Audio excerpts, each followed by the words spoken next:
देख पे तुमर इथिक्स एंड भैल्यूर मोस्ट इंपोर्टां जोटा कि 5 मार्किया समस्त कौन करते हैं ना 5 मार्किया ठीक से लिखि न था जहाँफल कि फुल मार्क मिल न था। ठीक अच्छे तो आज आम कौन करवा ना 5 मार्क केमी तुम फुल मार्क को पाइब से विषय डिस्कसन करवा सागे इंपोर्टां क्वेश्चन मुझे तुम मान। ठीक अच्छे तो तुमने प्रथम देख न 5 मार्क केमी तुम लिख प्रथम जाणी रख 5 मार्किया हो कि 3 मार्किया हो कि 2 मार्क आटलिस्ट करदेले चलो किसी प्रोब्लेम ना कि 5 मार्किया तुम सब मन रखी था 5 मार्किया सब पॉइंट दे लिख 5टा पॉइंट दब आई दिव कि 1 2 3 4 देख लिख। ठीक अच्छे तो प्रथम कथा मुझे तुमको कहि कि तुम्हें आई देले सब बेटर हम।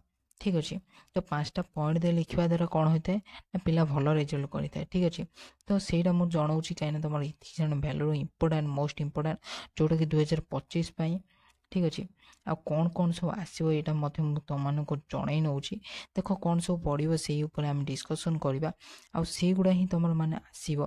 प्रथम तो तुम मैंने वीडियो भी देखी सारी अलरेडी जो गुड़ा अलरेडी अपलोड होती।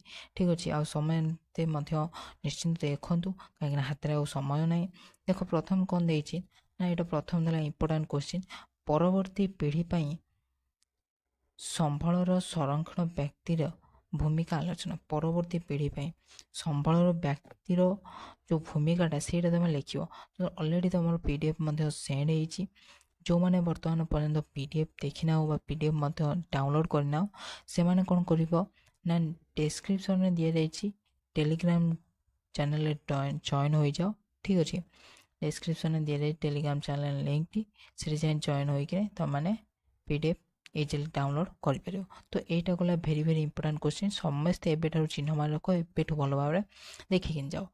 कंप्यूटर नकारात्मक प्रभाव गुड़िक उल्लेख कर कंप्यूटर आम जो चलाऊ मोबाइल फोन जो चलाऊ तार नकारात्मक प्रभाव गुड़िक कौन देख तुम जीवन में यहाँ तुम घटुची तुमने जानी तो कौन तापर तुम लिख। ठीक अच्छे आधार कर 5टी पॉइंट दे लिख सेमती लिखनी 5टी पॉइंट दे लिख। ठीक अच्छे देन तुम 3 नंबर देख नवीकरण शक्ति एवं अणनवीकरण शक्ति मध्य पार्थक्य दर्शाओ। यहाँ कौन कर ना गोटे पार्थक्य दर्शाव नवीकरण शक्ति कौन अणनवीकरण शक्ति कौन पार्थक्य दर्शाओ। जो मैंने प्रथम वीडियो देखी से पूरा जाना जे तो जो मैंने वीडियो भी टोटाल देखी ना से जन नौची सबुठारु मोस्ट इंपोर्टां क्वेश्चन तो मैंने जो मैंने भी वर्तमान पर्यटन देखी ना सबुठू परिवेश कौन माने परिवेशर नैतिकता कौन परिवेश नैतिकता कहले कौन बुझाए सेटा सबुठ मोस्ट इंपोर्टां क्वेश्चन से समस्ते देखी जाता। ठीक अच्छे तापर देख 4 नंबर कौन देला सामाजिक गणमाध्यम नैतिकता संबंध में आलोचना कर सामाजिक आ गणमाध्यम समाज रे केमिति गणमाध्यमटा घटुची कौ प्रकार रोचे तो सेगुड़ा सब तुम टोटाल एक्सप्लेन करा जाइए तुमने भल भाव एबेठू देखी नहीं जाता। देन तुम आसला 5 नंबर देख प्राकृतिक संबलर संरक्षण व्यक्तिगत भूमिका आलोचना देख ये जितक मु क्वेश्चन तुमको दौर भेरी भेरी इंपोर्टां एबेठू मान रख तुम यही क्वेश्चन आसो आर भर ही आसो आ बाहर कौन भी क्वेश्चन आसो ना। ठीक अच्छे प्राकृतिक संबल संरक्षण व्यक्तिगत भूमिका आलोचना प्राकृतिक संबलर संरक्षण देख ये गोटे सब मोस्ट इंपोर्टां क्वेश्चन जोटा बारंबार एग्जाम आसूची।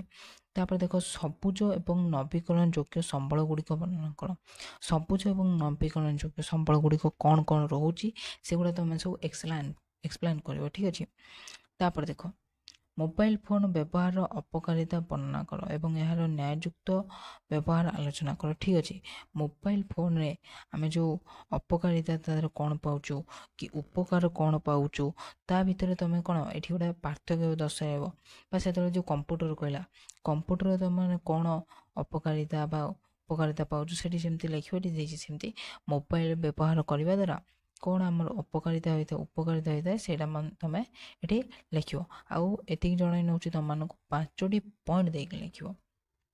तापर देख 8 नंबर देख विज्ञान नीति शिक्षा नितांत आवश्यक आलोचना कर विज्ञान एवं आमर डेभलपमेंट केमती हो विज्ञान द्वारा सबकि डेभलपमेंट हो पार ना कि तो एबे जो एआई आसी एआई ठीक अच्छे आर्टिफिशियल इंटेलिजेंट ठीक अच्छे तो सेटा केमती ना आम विज्ञान रू ही हो। ठीक अच्छे ତାପରେ ଦେଖ 9 ନମ୍ବର କ'ଣ ଦେଇଛି, ପରିବେଶ ପ୍ରଦୂଷଣ କାରଣ କ'ଣ। ପରିବେଶ ଯେଉଁ ପ୍ରଦୂଷଣ ହେଉଛି କାହିଁକି ହେଉଛି, ଏଇଟା ତ ସମସ୍ତେ ଜାଣିଥିବ, ଇଜି କଥା ପୁରା। ତେଣୁ ପରିବେଶ କାହିଁକି ପ୍ରଦୂଷଣ ହେଉଛି, କିପରି ରୋକାଯାଇପାରିବ, ଏସବୁ ଭଲ ଭାବରେ ତୁମେ ଦେଖିଯିବ। ତାଟା ତୁମେ ଏଠି ବର୍ଣ୍ଣନା କରିବା, ଏକ୍ସପ୍ଲେନ୍ କରିବ। ଦେଖ ତାପରେ 10 ନମ୍ବର ଦେଖ, ନୈତିକତା ଏବଂ ପ୍ରଯୁକ୍ତିବିଦ୍ୟା ମଧ୍ୟରେ ଥିବା ସମ୍ପର୍କକୁ ସଂକ୍ଷେପରେ ବର୍ଣ୍ଣନା କର ହେଲା। ନୈତିକତା ଓ ପ୍ରଯୁକ୍ତିବିଦ୍ୟା ମଧ୍ୟରେ, ଏଇଟା ବି most important, very very important, ଏଇଟା ମାରିକି ରଖିଥାଅ। ତାପରେ ଦେଖ 11 ନମ୍ବର ଦେଖ, ମୂଲ୍ୟବୋଧ ଭିତ୍ତିକ ପରିବେଶ ଶିକ୍ଷାର ଆବଶ୍ୟକତା ଉଲ୍ଲେଖ କର। ମୂଲ୍ୟବୋଧ ଭିତ୍ତିକ ପରିବେଶ ଶିକ୍ଷା କିପରି ରହିବ ସେଇଟା ତମେ ଏଠି ଲେଖିବ। ତାପରେ ଦେଖ, ସବୁଜ ପ୍ରଯୁକ୍ତିବିଦ୍ୟାର ଉପକାରିତା।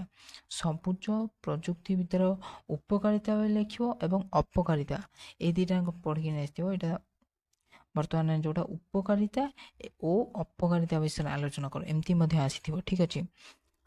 ଆଉ ଗୋଟେ ତମର କ'ଣ ମୁଁ ତମକୁ କହିଲି ନା, ପରିବେଶ ନୈତିକତା କହିଲେ କ'ଣ ବୁଝାଏ, ପରିବେଶ ନୈତିକତା କ'ଣ, ଠିକ୍ ଅଛି। ଏତିକି ତମକୁ ପଢ଼ିକି ଭଲ ଭାବରେ ଆସିଥିବ। ଏବଂ ଯଦି PDF ବର୍ତ୍ତମାନ ପର୍ଯ୍ୟନ୍ତ ତମେ ପାଇନାହ, ବର୍ତ୍ତମାନ ଯାଇକି ଇଥିକ୍ସ ଆଣ୍ଡ ଭ୍ୟାଲୁର PDF ମଧ୍ୟ ଟେଲିଗ୍ରାମ ଜଏନ୍ ହୋଇ ଡାଉନଲୋଡ଼ କରିପାରିବ, ଠିକ୍ ଅଛି। ଆଜି ପାଇଁ ଥିଲା ଏତିକି ଭିଡ଼ିଓ। ଆଶା କରୁଛି ତୁମମାନଙ୍କୁ ଇମ୍ପୋର୍ଟାଣ୍ଟ ଭିଡ଼ିଓ ଦେଖି ବହୁତ ହିଁ ଭଲ ଲାଗିଥିବ ଏବଂ ଏଇଗୁଡ଼ାକ ହିଁ ପଢ଼ିକି ଯାଇଥାଉ ଆଉ PDF ଭଲ ଭାବରେ ଟିକେ ଦେଖିକି ଯାଇଥିବ, ଠିକ୍ ଅଛି। ଜୟ ହିନ୍ଦ, ବନ୍ଦେ ମାତରମ୍।